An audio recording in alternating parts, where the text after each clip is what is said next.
encuentro en el Laboratorio de Biología Molecular de la Universidad de El Salvador. Aquí cuentan con los profesionales necesarios para hacer diagnóstico de casi cualquier enfermedad, incluso el COVID-19 en caso de ser necesario. Piensan ofrecerle al Ministerio de Salud que, contando con los reactivos, podrán coadyuvar en la detección de la enfermedad. En un edificio contiguo a este, se trabaja en la elaboración de alcohol gel con el objetivo de abastecer a la población. Y es que mientras no exista ni tratamiento ni vacuna contra el coronavirus, la mejor estrategia será la prevención.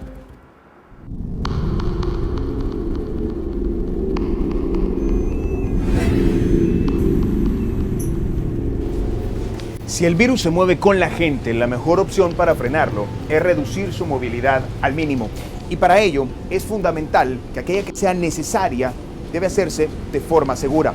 Y eso es tan sencillo como utilizar guantes para evitar entrar en contacto con superficies que puedan ser portadoras del virus, mascarillas para reducir las secreciones y, si tiene gripe, por favor, quedarse en casa.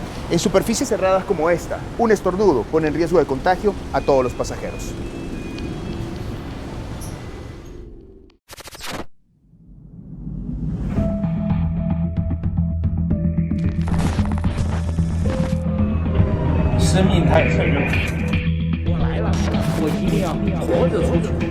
Wuhan, la zona cero de la pandemia, fue bloqueada el pasado 23 de enero. 11 millones de personas quedaron en cuarentena.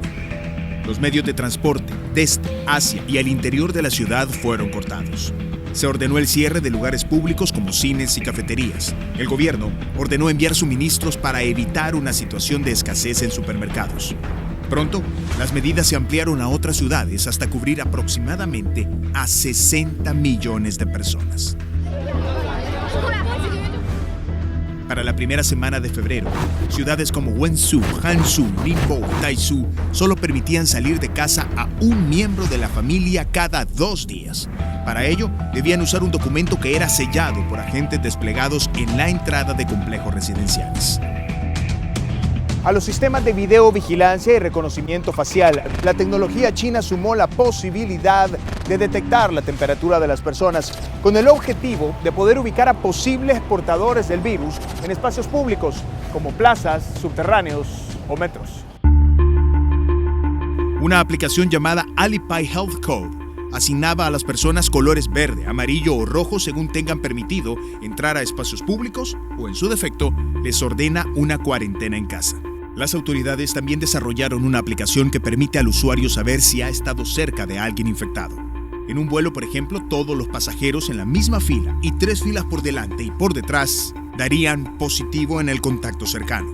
En un tren cerrado con aire acondicionado, todos los pasajeros y personal se considerarían en contacto cercano. Las medidas extremas parecen haber dado resultado. En Wuhan dan por superada la peor parte de la pandemia. Corea del Sur detectó el primer caso de COVID-19 el 20 de enero y capitalizó la experiencia adquirida contra otras epidemias como el síndrome respiratorio de Oriente Medio, MERS, en 2015. Apostó por la información. Los desplazamientos de sospechosos de tener el virus eran rastreados por videovigilancia, uso de tarjetas de crédito, incluso ubicación de celulares. Los datos eran publicados mediante mensaje de texto que informaban a los vecinos cuando un caso era detectado cerca de su comunidad e implicaba riesgo de contagio.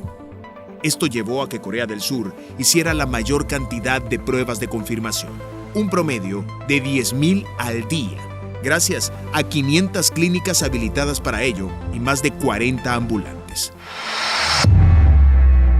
Detectar los casos a tiempo, incluso los asintomáticos, permitió tratarlos oportunamente, reduciendo la presión sobre el sistema de salud que se concentraba en los más graves. Mientras tanto, el mundo continúa esperando un tratamiento y una vacuna contra el COVID-19. Pero el consenso científico es que no será rápido. El protocolo consta de varios pasos. La fase 0, que implica pruebas en animales y que debe demostrar que el medicamento es efectivo contra la enfermedad sin destruir tejidos vivos. La fase 1 son pruebas en humanos, decenas de voluntarios que servirán para medir efectos secundarios y gradualidad. La fase 2 también es con pruebas en humanos, centenares de pacientes que sirven para medir el grado o las dosis.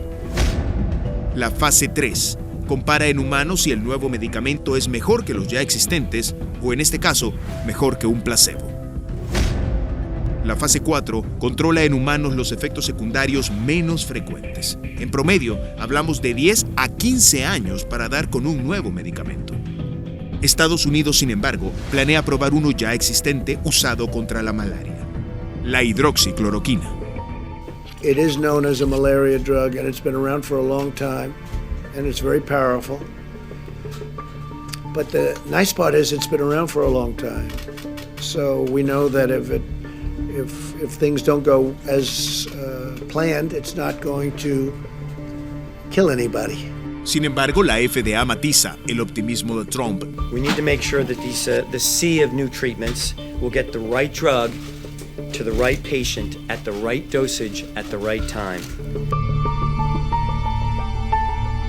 En cuanto a la anhelada vacuna contra el COVID-19, hay 35 empresas farmacéuticas, más otras instituciones científicas trabajando en ello. La mayoría en fase de experimentación. China acaba de recibir permiso para las pruebas en humanos, tras superar la fase 0 en monos araña. Estados Unidos está ya en la fase 1, es decir, pruebas sobre humanos voluntarios, gracias a un permiso especial que autorizó saltar pruebas en animales a cambio de más controles durante la primera fase. Sin embargo, difícilmente estarán listas antes de un año.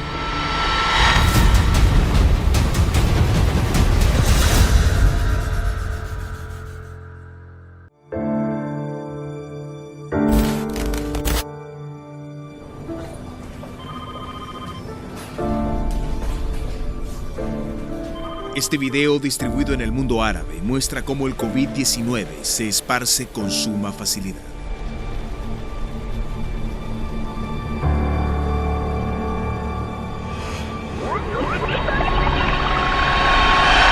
Según las Naciones Unidas, la población del mundo es de 7.700 millones de personas. Y si ponemos una tasa de mortalidad del 1%, que ojo, no es el 1% de la tasa de mortalidad, eso equivaldría a 46 millones de muertos.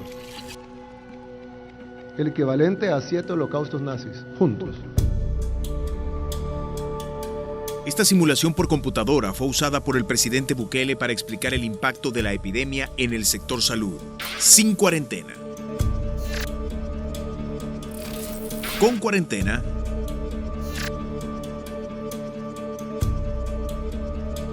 y con distanciamiento social. El concepto que estamos manejando hoy día es que hay que aplanar la curva. No significa que vamos a evitar totalmente la circulación del virus, pero al ralentizar, al hacer lento su diseminación, primero nos permite ganar tiempo para hacer los preparativos necesarios para atender apropiadamente a los pacientes que se van a generar, y en segundo lugar, el número de pacientes que se van a producir demandando servicios va a ser menor. La mortalidad del COVID-19 no es alta, pero su expansión es enorme y capaz de sobrepasar rápidamente los recursos de los sistemas de salud más robustos del mundo. Si ya tenemos verdaderos problemas, no vamos a poder estar atacando a las enfermedades convencionales y los nuevos brotes de enfermedad. Las unidades de cuidados intensivos son el más alto nivel de atención médica, la frontera entre la vida y la muerte. El costo varía según algunos médicos consultados por el equipo de investigaciones. Hablan de $1,000 por día en el sector público y $5,000 día en el sector privado. Los países de primer mundo tienen aproximadamente entre 6 y el 10% de camas. De todas las camas en general que tiene su sistema hospitalario son camas de unidad de cuidados intensivos. En el país rondamos, el sistema público de salud ronda las 70 camas. En Alemania, la canciller Angela Merkel dijo que un 70% de la población alemana podría contraer COVID-19. En Italia, del 100% de los pacientes, un 10% requirió atención en unidades de cuidados intensivos, por lo menos hasta la semana pasada. Si tomamos ambos datos, y los traemos a la realidad salvadoreña, asumiendo que el país tiene 6 millones de habitantes, estaríamos diciendo que un 70% serían 4.200.000 compatriotas enfermando por COVID. Y de estos, un 10% serían 420.000 personas demandando atención en unidades de cuidados intensivos. La mitad serían 210.000 personas. Incluso en el escenario más optimista, el reto para el sistema de salud salvadoreño es enorme. Los que piensan, yo puedo ir a un hospital privado y tener una atención excelente, si esto se convierte en lo que ha pasado en España o en Italia, nadie va a poder estar en un hospital privado. Y no porque el gobierno lo decida así, sino porque no hay suficientes camas. El gobierno salvadoreño planea una inversión millonaria para mejorar nuestra capacidad de respuesta. Vamos a construir el hospital más grande de Latinoamérica. Para eso el gobierno invertirá alrededor de $70 millones solo en este centro. Tendremos 300 unidades de cuidados intensivos. Pero el tiempo y el recurso humano son factores en contra. En el país solo contamos con cerca de 50 especialistas en cuidados intensivos y es una especialidad que es compleja su preparación. Después de ser médicos, o sea, después de estudiar 7 años, la persona se tiene que preparar entre 6 y 8 años para ser especialista en medicina crítica o cuidados intensivos. Mientras los esfuerzos por incrementar la capacidad de respuesta en el máximo nivel de atención médica continúan, la primera apuesta será reforzar el Hospital Saldaña. Tenemos la capacidad para 200 hospitalizaciones y más, tanto en el Hospital Saldaña como en el Seguro Social de San Miguel, que lo vamos a ocupar solo para el COVID-19. Este proyecto del Hospital Saldaña, que estamos hablando de 200 camas más 40 camas de unidad de cuidados intensivos. Un aspecto que complejiza más el problema es que COVID-19 no es la única amenaza contra la cual luchar, en un sistema que ya está abrumado. Porque también ahorita nuestro mayor enemigo puede ser que si aparece el COVID-19, lo estemos también confundiendo con H1N1. El año pasado fallecieron 926 salvadoreños por neumonía. La gran mayoría eran neumonías asociadas a influenza. El dengue puede matar de forma mucho más efectiva que lo que este virus lo está haciendo. Todos los médicos consultados por el equipo de investigaciones confirman que, en atención de emergencias, cuando la demanda supera la capacidad de respuesta, la atención se prioriza en quienes tienen mejores posibilidades de sobrevivir. Existe un sistema que se llama triage o selección, en el cual médicos entrenados valoran caso por caso quién tiene mayores probabilidades de sobrevivir. En base a edad, en base a comórbidos, o sea, enfermedades que tenga la persona. Eso normalmente ya se hace en las unidades de emergencia. O sea, no es una estrategia que ahorita la tengamos que desempolvar. Está presente en la mayoría de centros de atención de emergencia. Hasta ahora, la pandemia no muestra una alta tasa de letalidad entre jóvenes y niños, pero su extremada facilidad de contagio y las condiciones de hacinamiento en las que vivimos los hace eventuales portadores de un virus que podría costar la vida de nuestros padres o abuelos. Establece sus principales riesgos con nuestros mayores, ¿verdad? Con adultos mayores que además tienen enfermedades y con jóvenes también, pero que tengan problemas como la diabetes, como trastornos cardiovasculares, como cáncer y otras cosas más, y mata rápido. Ante escenarios tan complejos, la mejor estrategia sigue siendo la prevención. Esta guerra no la vamos a ganar en los hospitales. Por más que tengamos para atender a los pacientes, no vamos a ganar ahí la guerra. La guerra se va a ganar en la comunidad, cortando la cadena de transmisión.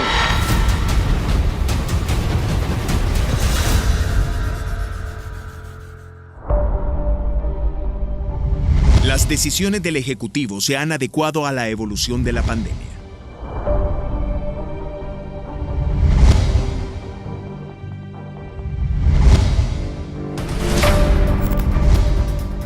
El 30 de enero, el presidente Bukele ordenó prohibir el ingreso de extranjeros provenientes de China. Los nacionales irían a cuarentena. El 25 de febrero, extendió la medida a Corea del Sur e Italia.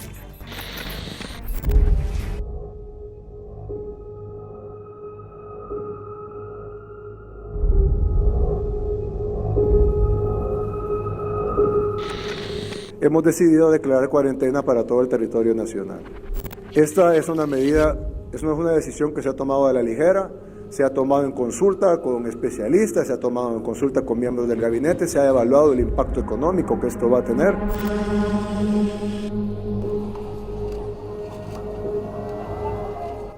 La medida tomó por sorpresa a viajeros en tránsito.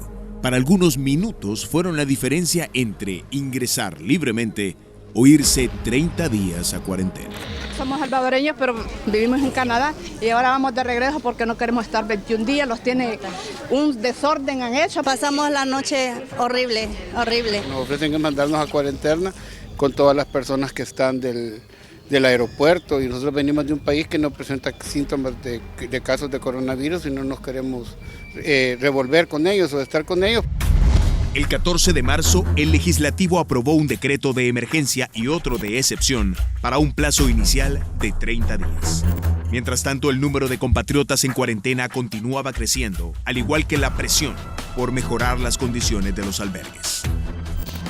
Hace falta agua, alimentación en el día de anoche no alcanzó para todos, alimentación para el día de hoy en la mañana no alcanzó para todos, agua potable ya no hay, gel no ha habido, servicio médico bastante escaso, pero lo más importante, mucha confusión en la manera de atender.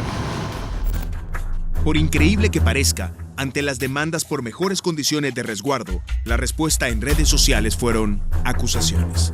Se asume que los albergados son responsables por haber viajado, aunque el presidente aclaró esta semana que cualquier ciudadano en riesgo de contagio podría terminar en cuarentena. 800 habitaciones. Con convenios en los hoteles los vamos a cerrar sanitariamente y vamos a establecer habitaciones de cuidado, es decir, no está en el hospital, pero está en una habitación donde no está contagiando a nadie y donde se le está dando cuidado y monitoreo. Lo injusto para los más de 2.300 salvadoreños que guardan cuarentena en los albergues es que mientras ellos asumen el distanciamiento para protegerse a sí mismos, a sus hogares y a su comunidad, el problema llegó por quienes intentaron escapar de ese resguardo. Los puntos ciegos se convirtieron en el eslabón débil del cerco epidemiológico. Oficialmente ya tenemos un caso de COVID-19 en El Salvador. El paciente es una persona que presumimos, y digo presumimos porque no tenemos su salida migratoria hacia Italia, pero no tenemos su ingreso. Y por lo tanto presumimos que debió haber entrado por un punto ciego. El esfuerzo ahora se centra en reducir al mínimo la cadena de contagio y combatir el brote. Preventivamente he ordenado un cordón sanitario alrededor del municipio de Metapán, el cual está siendo ejecutado ahorita por nuestra Fuerza Armada.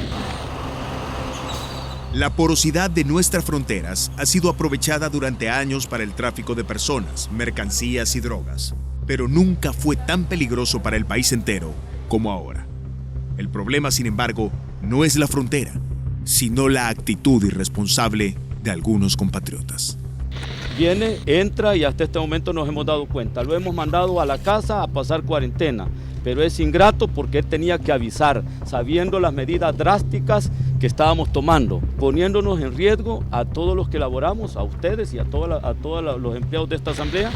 Se van a tomar las acciones necesarias con este tipo de casos porque no se debe permitir que ningún tipo de salvadoreño, de ningún tipo de gremio, pueda exponer al resto de la población. Y mucho menos una infectóloga, en este caso, hablándolo directamente, que es la persona que tal vez más sabe cómo se transmiten las enfermedades y que debería estar consciente en su actuar.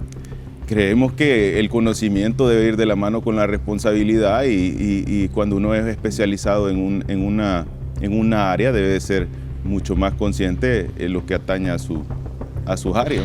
Hemos decidido decretar una cuarentena domiciliar completa en el territorio nacional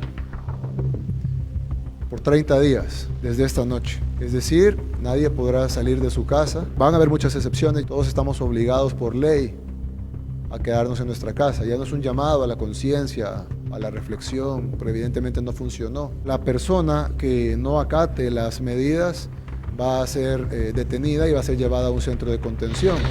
Si usted conoce casos de salvadoreños que ingresaron por puntos ciegos para burlar el cerco epidemiológico, puede compartir la información con las autoridades al teléfono 132. Hacerlo es proteger a su familia y a usted mismo.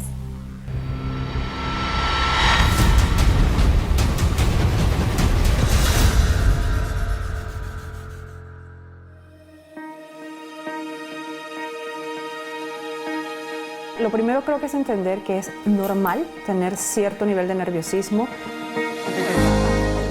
La línea está en que no se nos debería salir de las manos. Y se nos sale de las manos cuando ya no nos deja dormir bien, cuando ya no nos deja enfocarnos en todas las otras cosas que están pasando en nuestra vida. La psicóloga Dina Semch trabaja a distancia con personas que cumplen cuarentena en albergues y conoce de primera mano el estado emocional que tienen. Muchos de ellos han dejado su trabajo de golpe, muchos de ellos son las cabezas económicas de sus hogares, muchos de ellos estaban a cuidado de niños, al cuidado de personas mayores y tienen que solucionar eso con medios sumamente contados, sin tan siquiera poder decir esto va a terminar en tal momento y en tales circunstancias. Todo eso realmente genera niveles de ansiedad enormes. Fuera de los albergues, también hay mucha ansiedad. El COVID-19 domina las conversaciones en todo el mundo, tanto a nivel de medios de comunicación como de redes sociales. Además, anuló importantes distractores como el deporte y los espectáculos. El encierro por distanciamiento social, la incertidumbre por el futuro de la economía y el empleo, sumado al miedo de contagiarse y al riesgo de perder a seres queridos, incrementan los niveles de estrés. Entre los niños, las ansiedades que se acumulan en casa y su energía natural contenida por el encierro pueden volver mucho más intensa su demanda de atención hacia sus padres y aumentar sustancialmente la tensión sobre estos. Los psicólogos recomiendan decirles lo que pasa. Pero, ¿cómo explicarlo a un niño? Yo me inventaría un cuento en base a los gustos del niño de 4 años y los cuentos que más le gustan y se lo diría exactamente de esa manera y al final le explicaría que nosotros estamos viviendo una situación muy similar a la del cuento y lo pondría él como un personaje relevante, un personaje que tiene control sobre todas las variables, que realmente tiene control y con instrucciones claras de qué ese personaje hizo para cambiar las cosas. Otro factor a considerar son las parejas disfuncionales obligadas ahora a una convivencia larga. En algunos casos puede tratarse de encerrar por varios días a la víctima con el victimario. En otros, simplemente es un ejercicio de tolerancia obligada.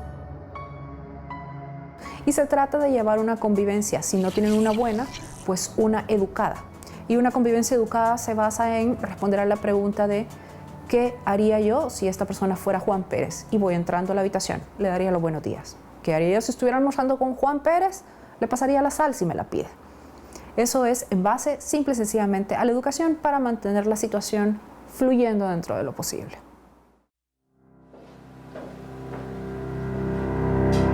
Para la doctora Cindy Orellana, nutrióloga y especialista en psicología del comportamiento humano, el miedo y la ansiedad impulsan a una alimentación peligrosa, particularmente para quienes padecen de enfermedades crónicas. Primero, tenemos que aprender a canalizar lo que nos está alterando. Esta intranquilidad, ¿de qué manera? Aprender ejercicios de relajación, de respiración. Muchas veces no conocemos, son 10 segundos inhalando, sosteniendo ese aire dentro. Esa es una adecuada respiración y 10 segundos a la hora de exhalar, es decir, sacar el aire. Esa es una de las técnicas más sencillas que usted puede hacer en casa. No menos importante es dormir lo suficiente. Usted previene en un 35% que no le dé un infarto cardíaco o un infarto cerebral.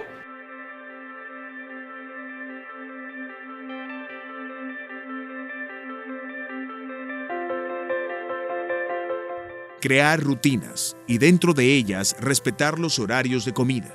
Cocinar platillos más elaborados, aprovechando que ahora hay tiempo, y optar por meriendas saludables podrían evitar que el periodo de aislamiento descontrole nuestra salud. Nos puede dar ansiedad también estar encerrados y debemos de controlar esta ansiedad. ¿Y cómo? Pues hágase un horario, haga ejercicio también en casa.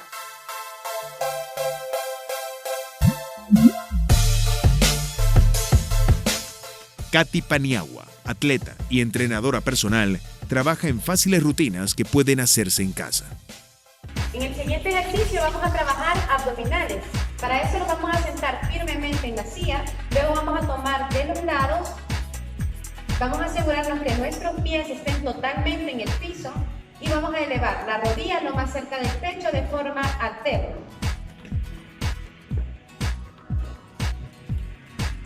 Vamos a sujetar fuertemente la cadera, nos vamos a asegurar que los pies estén totalmente haciendo contacto con el piso, nos paramos, avanzamos hacia la andadera y aplaudimos arriba de nuestra cabeza. Regresamos a la andadera, retrocedemos y nos volvemos a sentar.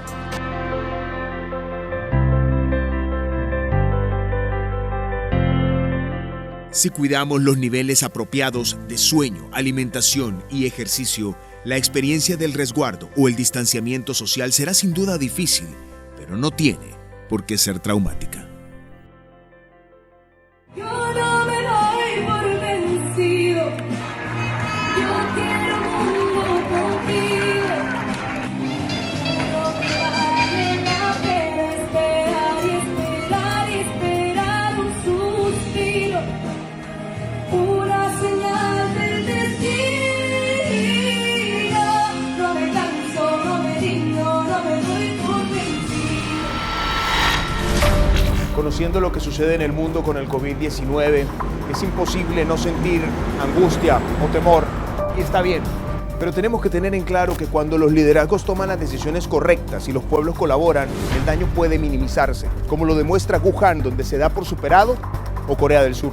Pero aquí, compatriotas, es importante que tengamos claros que seremos tan fuertes como el eslabón más débil. Un irresponsable nos pone en riesgo a todos. Por eso, compatriotas, por sentido común, por respeto a los demás, por amor a la familia, hagamos lo que nos corresponde. A nombre del equipo de investigaciones especiales y de este servidor Federico Celedón, muchas gracias por su sintonía. Pasen muy buenas noches.